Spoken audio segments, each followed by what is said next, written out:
इस तरीके की बातें जब देश का प्रधानमंत्री करता है तो ये बात तय हो जाती है कि वो सामाजिक न्याय विरोधी भी है, किसान विरोधी भी है और महिला विरोधी भी है। मोदी सरकार जो किसान विरोधी रही है, श्रमिक विरोधी रही है, युवा विरोधी रही है और महिला विरोधी रही है।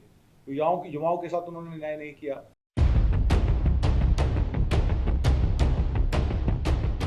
नमस्कार। आज यहाँ हम लोग साझा किसान मोर्चा, संविधान बचाओ मोर्चा और विभिन्न संगठन, करीब 20 संगठन यहाँ इकट्ठे हुए जवाहर भवन में। इंडिया अलायंस के जो पार्टनर्स हैं, जैसे कांग्रेस पार्टी है और प्रमुख दल हैं, जो आगामी लोकसभा इलेक्शन में 5 राउंड का इलेक्शन बाकी है, उसमें समन्वय स्थापित करने के लिए विभिन्न पार्टियों में, जैसे दिल्ली में आम आदमी पार्टी और कांग्रेस जो है मिलकर चुनाव लड़ रही है। 4 सीटों पर आम आदमी पार्टी है और 3 सीटों पर कांग्रेस है। वैसे ही हरियाणा में 9 सीटों पर कांग्रेस लड़ रही है, 1 सीट पर जो है वो आपका आम आदमी पार्टी लड़ रही है।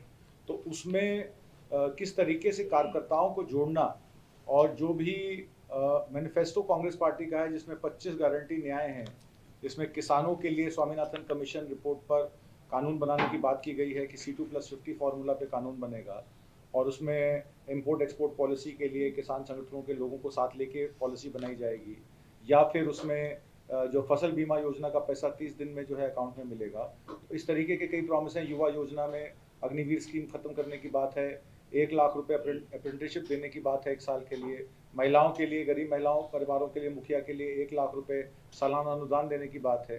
तो ये सब चीज़ें जो हैं, जो कि उनको लोगों तक पहुंचाना, और मोदी सरकार जो किसान विरोधी रही है, श्रमिक विरोधी रही है, युवा विरोधी रही है और महिला विरोधी रही है।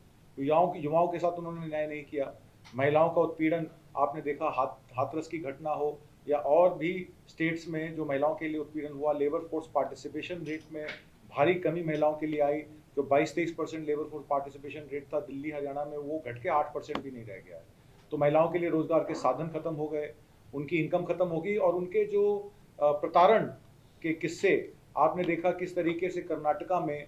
हम लोग 2 हफ्ते पहले से कह रहे हैं कि देवगौड़ा के पोते, उनकी जो पेन ड्राइव थी, 300 पेन ड्राइव वहाँ पे लोगों के पास पहुँचाई गई, जिसमें उनके कृतज्ञ 300 से ज़्यादा केसेस उस पेन ड्राइव में थे।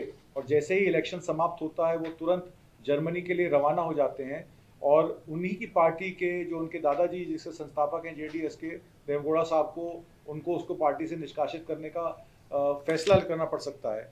उस पर बात चल रही है आज। तो इन लोगों की नीतियां जो हैं किसानों के प्रति, महिलाओं के प्रति और युवाओं के लिए रोजगार के जो उन्होंने साधन 2 करोड़ देने थे वो नहीं दिए, 20 लाख नौकरियां भी ये नहीं दे पाए। तो ये दर्शाता है कि आज वो सिर्फ मंगलसूत्र, मुसलमान और मैनिफेस्टो की बात कर रहे हैं। और मैनिफेस्टो में उन्होंने इस तरीके की बातें की कि महिलाओं का मंगलसूत्र छीन लिया जाएगा, बाजरे के डब्बे से सोना निकाल लिया जाएगा, या युवाओं को जो है वो धोखा दिया जाएगा। इस तरीके की बातें जब देश का प्रधानमंत्री करता है तो ये बात तय हो जाती है कि वो सामाजिक न्याय विरोधी भी है, किसान विरोधी भी है और महिला विरोधी भी है। इन सब बातों को पब्लिक तक कैसे पहुंचाएं, दोनों पार्टियों के कार्यकर्ताओं में समन्वय कैसे बने, और ज्यादा से ज्यादा सीटें हरियाणा दिल्ली में जीतकर कांग्रेस पार्टी कैसे आगे बढ़े, इसी पे आज हम लोगों की चर्चा हुई है। और यहाँ के दिल्ली के जितने भी प्रभारी हैं, चाहे वो कांग्रेस पार्टी के हों, आम आदमी पार्टी के हों और अन्य विभिन्न क्षेत्रीय दलों के हों, सबने ये कहा है कि हम आप मिलकर हमारी लड़ाई में हमारा योगदान कीजिए, हमारा समर्थन कीजिए, ताकि ज़्यादा से ज़्यादा वोट जो हैं वो इंडिया गठबंधन के पक्ष में पड़े, और देश में अब सरकार बदली जाए। 10 साल हो गए सरकार के, आपने कार्यकाल में देख लिया कि जो मैनिफेस्टो में 2014-19 में इन्होंने प्रॉमिस किए, वो प्रॉमिस ये पूरे नहीं कर पाए। और 2024 में फिर से जो है हिंदू मुसलमान कराकर, और कश्मीर के आर्टिकल 370 पे, राम प्रतिष्ठान के नाम पर, कि राम प्रतिष्ठान के नाम पर कि जिन्होंने राम मंदिर नहीं बनने दिया, गोली चलाई राम सेवकों पर, इस तरीके की बातें जब देश का गृह मंत्री करता है तो ये बात तय हो जाती है कि सिवाय सांप्रदायिकता के और ध्रुवीकरण के इस पार्टी के पास कुछ बचा नहीं है। और मोदी सरकार का गिरना तय है, ये हम लोगों ने तय किया है। और आने वाले चुनाव में जो भी सीटें बची हैं, 190 सीटों पर ये बात तो क्लियर हो गई है कि इंडिया गठबंधन जो है वो बीजेपी से आगे चल रहा है, मोदी सरकार से आगे चल रहा है।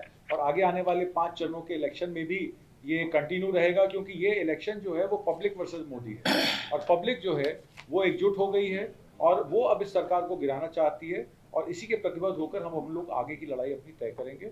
मेरे बाद DN सिंह साहब बोलेंगे। आज लोग यहाँ जो इकट्ठा हुए हैं और आप प्रेस कॉन्फ्रेंस आयोजित कर रहे हैं, इसका मकसद हमारा ये है कि जो सरकार है देश में इस समय, उसको पब्लिक ने खारिज कर दिया है। उनके कारनामे इस लायक नहीं हैं कि उनको आगे कंटिन्यू कराया जाए। हम लोग जनता के लोग हैं, किसान संगठन और कर्मचारी संगठन सब यहाँ इकट्ठा हैं। हमारा मकसद है कि जो चुनाव के टाइम में लोग जितना भी ज़्यादा संभव हो सके मिल के एकजुट होकर वोट करें और वोट करके इनको सत्ता से बाहर किया जाए। हमारा ये जनता का घोषणा पत्र है, हमने जारी किया था। इसके जो मेन मुद्दे पब्लिक के हित के थे वो इन्होंने इंडिया गठबंधन वालों ने उसमें ले लिए हैं। उसमें से मैं अगर जिक्र करूं तो अग्निवीर योजना को कैंसिल कर रहे हैं, रद्द कर रहे हैं। किसानों के लिए एमएसपी गारंटी कानून की बात घोषणा पत्र में है और उनका वायदा है। इसके अलावा जो हमारा जो रेट निर्धारण होगा कृषि की उसका किसानों का फसल होगा, उसके लिए स्वामीनाथन आयोग की रिपोर्ट लागू करने की बात भी है। 25 लाख कर्मचारियों के रेगुलर भर्ती करने की बात भी है और कर्जा माफ़ी भी है किसानों का इसमें। तो हमारे जो मेन मुद्दे थे, पेंशन, पुरानी पेंशन बहाल करने का मुद्दा है। तो जो हमारे मेन मुद्दे थे, मुद्दे तो और भी हैं, उस पर उन्होंने सकारात्मक रुख के लिए वादा किया है और मेन मुद्दे हमारे मान लिए हैं। इसलिए हम अपने मुद्दों को समर्थन में, मुद्दों को देश में लागू कराने के लिए हम लोगों से अपील भी कर रहे हैं और क्षेत्रों में भी काम कर रहे हैं कि इन मुद्दों के समर्थन में लोग एजेंडा के आधार पर वोट करें, हवाई बातों पर वोटिंग ना हो। इसके प्रयास के लिए हम यहाँ इकट्ठा हुए हैं। हमारी कोशिश यही रहेगी कि लोग जो है तानाशाह सरकार को हटाएं, लोकतंत्र और संविधान की रक्षा करें और अपने मुद्दों के आधार पर वोट दें। धन्यवाद।